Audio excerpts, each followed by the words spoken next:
Hello guys, स्वागत है आपका हमारे यूट्यूब चैनल अवधी स्पीकिंग कोर्स में। तो चलिए स्टार्ट करते हैं अवधी सीखना बिना किसी देरी के।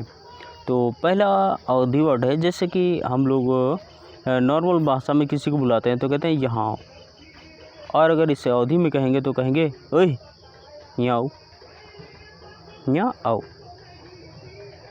तो चलिए अब हम लोग दूसरा वर्ड सीखते हैं।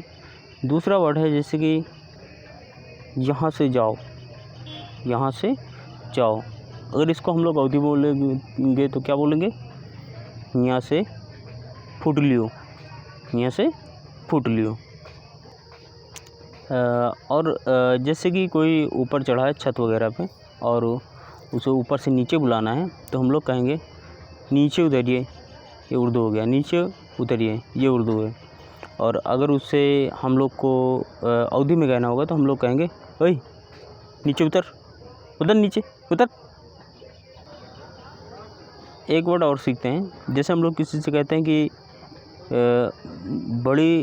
बहुत ही रिक्वेस्ट करना पड़ा, बहुत रिक्वेस्ट करना पड़ेगा, तो इसे क्या कहेंगे हम लोग अवधी में? अवधी में हम लोग कहेंगे बड़ा चिरौरी करे पड़ा। तो ये थे हमारे अवधी की कुछ वर्ड। अगर आप अवधी सीखना चाहते हैं तो हमारे चैनल को सब्सक्राइब करें, लाइक करें, शेयर करें, और थैंक यू, गुड बाय।